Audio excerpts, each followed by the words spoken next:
Hi everyone, Jennifer Butcher with the Butcher team of GSF Mortgage. Today I want to tell you about 5 things to consider when thinking about selling your home. So the first thing that I would do is talk to a real estate agent, get a professional opinion of what they think your home is worth, what it will sell for in this market today. So the important thing here is you need to figure out what you're going to net on that property.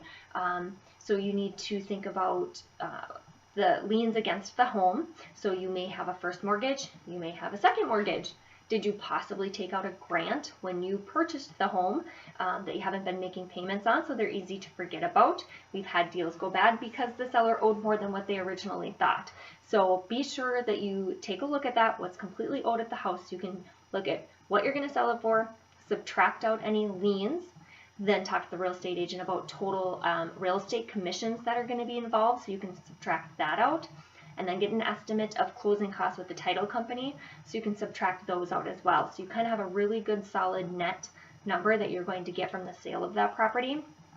So then you can talk to your loan officer, myself, about your next buy. What is the price range expectation that you're hoping to buy in? How much of those net proceeds are you going to use for your new down payment? And then what kind of payment is that going to give you on your next home? That way you've planned ahead, you know what to expect from the sale and your next buy side, so that there aren't any surprises. The second thing that I would talk to your realtor about while you have them there are any possible repairs they think that need to be done.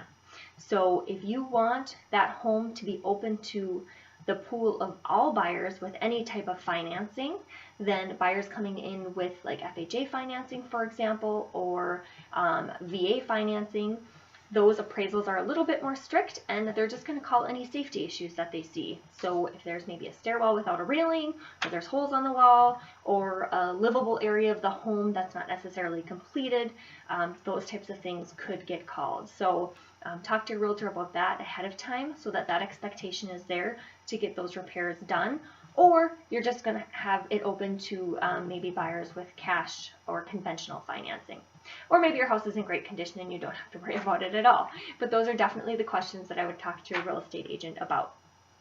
The third thing that I would consider is, do you think your house needs a little bit of a facelift? So we're not talking repairs necessarily, but just how fresh does it look? In my opinion, an easy way to accomplish that, especially if you've lived there for a while, maybe you have kids and there's scuff marks on the wall, is a fresh coat of neutral paint. That can do quite a bit for a facelift on a house, especially even if it's just in the main living area. A fresh coat of paint can really be appealing to the eye of buyers. The other thing to consider is if you have older cabinetry, obviously you don't necessarily want to paint that or replace it, but just changing out the hardware is a pretty inexpensive way to add an update look to a property that's maybe a little bit older. So that's another thing to consider. Lastly, another idea is light fixtures. So you don't necessarily have to go change the light fixtures throughout the whole home, but again, maybe in the kitchen area, the kind of the main area of the home, if you replace out and update a few of the light fixtures, it can add a little pizzazz and wow to a buyer coming in and taking a look at it.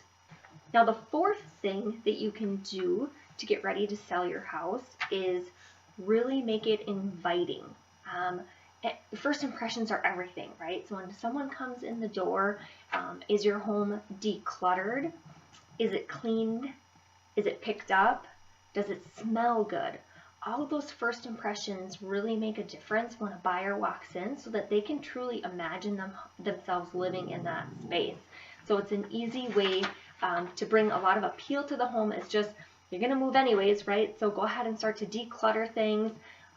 Give it a good clean, and then maybe burn some candles or some air freshener so it smells good, and make sure you keep it picked up.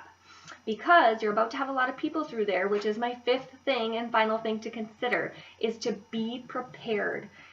The minute you put that home on the market, it is a seller's market, so most likely there are going to be a lot of requests for showings right off the bat, and probably every day. So be prepared to not be there. Maybe you can plan to be at the in-laws or some friends for a few days if need be when those showings pop up.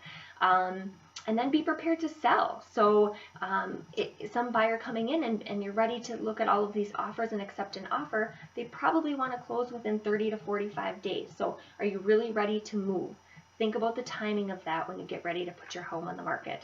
So I hope you found these 5 tips for getting ready to sell your house useful. And if you are looking at selling, please reach out to us, the Butcher team. We'd love to help you with the financing side and introduce you to one of our preferred real estate agents. Have a great day.